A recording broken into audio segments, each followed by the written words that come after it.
प्यारे दर्शकों, बहुत से लोग दूसरों की निंदा करते रहते हैं, दूसरों की चुगलियां करते रहते हैं। पूरा दिन उनको कोई काम नहीं रहता। दूसरों की निंदा करने से क्या दुष्परिणाम होते हैं, उसका क्या फल हमें मिलता है, इस चीज के बारे में आज इस वीडियो में हम जानेंगे। प्यारे दर्शकों, दूसरों की निंदा करना बहुत बुरी बात है। दूसरों की चुगली चर्चा करना व्यर्थ का समय गंवाना है।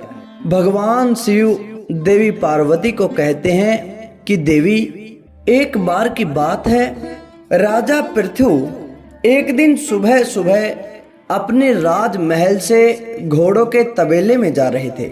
अब जाते समय उन्होंने देखा कि वहां पर एक साधु उनके द्वार पर भिक्षा मांगने के लिए आ गया है। अब राजा ने जब सुबह सुबह उस साधु को भिक्षा मांगते हुए देखा तो राजा पृथु क्रोध से भर उठे। इतना गुस्सा आ गया कि सुबह सुबह कोई कैसे भिक्षा मांग सकता है, कोई मांगने कैसे द्वार पर आ सकता है। उन्होंने उस साधु की बहुत निंदा की और बिना विचारे तबेले से घोड़ों की लीद उठाई और उस साधु के पात्र में डाल दी। गुस्से से भरे हुए उस राजा ने इतना बड़ा पाप कर दिया, उसको खुद समझ में नहीं आ रहा था ये सब क्यों किया, कैसे किया। क्योंकि गुस्से ने उसकी बुद्धि का हरण कर लिया था, क्रोध ने उसकी बुद्धि को हर लिया था और जाने अनजाने में उस क्रोध के आवेश में आकर उसने ऐसा पाप कर दिया।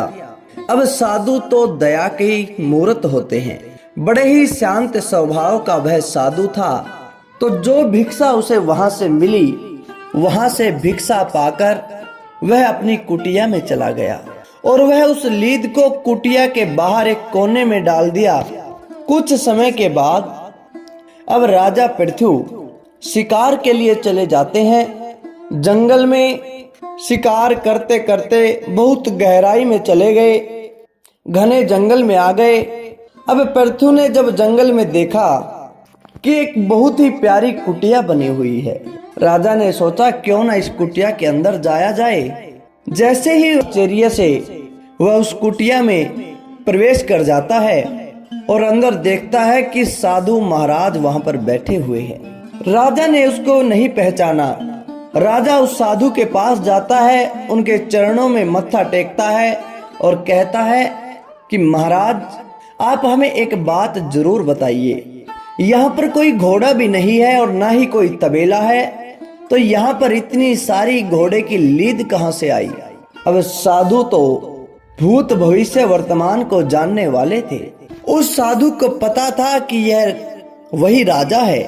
साधु कहने लगा कि राजन, यह लीद बड़ी ही खास है। किसी राजा ने यह लीद मुझे भिक्षा में दी थी और अब समय आने पर उसे यह लीद भी खानी पड़ेगी, क्योंकि यह उसी का बोया हुआ बीज है जो उसे काटना पड़ेगा।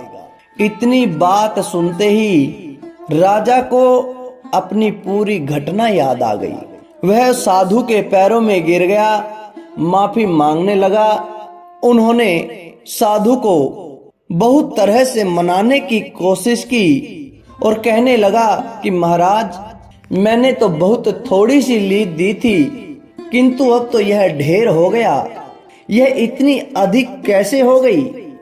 साधु कहने लगे कि बेटा, हम संत हैं और संत का काम देना होता है।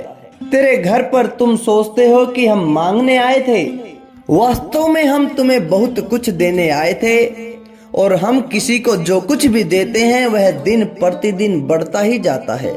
समय आने पर हमारे पास लौट कर आ जाता है और यह उसी का परिणाम है। जो कोई जो कुछ भी दान करता है वह बढ़ चढ़कर कई गुना होकर हमें मिलता है। यही शास्त्रों में भी लिखा गया है। यह बात सुनकर राजा पृथु की आंखों में आंसू आ गए। वे साधु से विनती करने लगे कि महाराज, मुझे माफ कर दीजिए। आज के बाद जीवन में कभी ऐसी गलती मैं नहीं करूंगा। कृपा करके कोई ऐसा उपाय बता दीजिए जिससे मैं अपने दुष्ट कर्मों का प्रायश्चित कर सकूं, मैं अपने पाप के इस फल को भोग सकूं, इसको कम कर सकूं कोई न कोई ऐसा उपाय मुझे जरूर बता दीजिए। साधु तो दया की मूर्त होते हैं, संत तो दयावान होते हैं। राजा की ऐसी दुखमयी हालत को देखकर साधु को दया आ गई और कहने लगे कि राजन, एक उपाय है। आपको कोई ऐसा कार्य करना होगा जो देखने में तो गलत हो परंतु वास्तव में गलत ना हो। दुनिया वाले देखे तो वो गलत समझे लेकिन उसका मकसद बिल्कुल सही हो। जब लोग आपको गलत देखेंगे तो आपकी निंदा करेंगे। जितने ज्यादा लोग आपकी निंदा करेंगे आपका पाप उतना ही हल्का होता जाएगा। आपका अपराध निंदा करने वालों के हिस्से में चला जाएगा। यह सुनकर राजा पृथु अपने महल में आ जाते हैं, काफी विचार करते हैं, काफी सोचते हैं। अगले दिन राजा ने एक योजना बनाई और सुबह से शराब की बोतल लेकर चौराहे पर बैठ गए। सुबह सुबह राजा को जब इस हाल में लोगों ने देखा तो वे राजा की निंदा करने लगे। कैसा राजा है, कितना निंदनीय काम कर रहा है। क्या राजा के लिए यह शोभनीय है? क्या शराब में मद रहना, शराब के अधीन रहना किसी राजा को शोभा देता है? न जाने कितनी तरह की बातें राजा के बारे में उठने लग गई। निंदा की परवाह किए बिना पूरा दिन राजा शराबियों की तरह वहां पर एक अभिनय करते रहे। इस पूरे कृत्य के पश्चात, इस पूरे कार्य के पश्चात अब राजा पृथु फिर साधु के पास आ पहुंचे और आते ही देखा कि जो लीद का ढेर था उसके स्थान पर बस एक मुट्ठी लीद ही रह गई और बड़ी हैरानी के साथ कहने लगे कि महाराज, यह सब कैसे हुआ? इतना बड़ा ढेर कहाँ गायब हो गया? जब राजा की बात सुनी तो साधु कहने लगे कि राजन, यह आपकी अनुचित निंदा के कारण हुआ है। लोगों ने आपकी अनुचित निंदा की है, आपकी चुगली की है। आपका पाप उन सब में बराबर बराबर बट गया है, इसलिए ये मुट्ठी भर लीद बच गई, जो ढेर था वो खत्म हो गया। फिर राजा कहने लगे कि साधु महाराज, अब लोगों ने निंदा की फिर भी ये मुट्ठी भर क्यों बचा, ये क्यों नहीं बटा? तब साधु कहने लगे कि राजन, ये तो तुम्हारा कर्म है। जो कर्म किया है वो तो तुमने भोगना ही पड़ेगा। जितना तुमने मेरे भिक्षा पात्र में मेरे खाने के लिए दिया था वो तो तुमने खाना ही पड़ेगा। कोई कितना भी उपाय कर ले, कितना भी दान पुण्य कर ले, उसका कर्म, उसका दोष कट तो जाएगा किंतु उसका मूल नष्ट नहीं होगा। उतना तो भरना ही पड़ेगा। जब हम किसी की बेवजह निंदा करते हैं तो हम उसके पाप का बोझ भी उठा लेते हैं। हमें अपने किए हुए कर्मों को भोगना ही भोगना पड़ेगा, उसका कोई भी इलाज नहीं है, कोई उपाय नहीं है। इस तरह से संत ने उसे समझाया।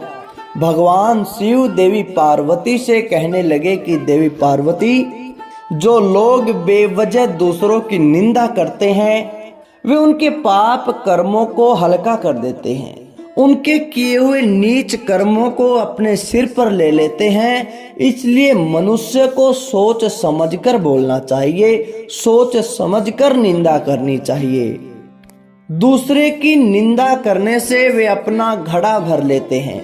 अब उन कर्मों को तो उन्हें भोगना ही पड़ेगा, चाहे हंसकर भोगे या रोकर भोगे। हम जैसा देंगे वैसा हमें लौटकर वापस भी आएगा।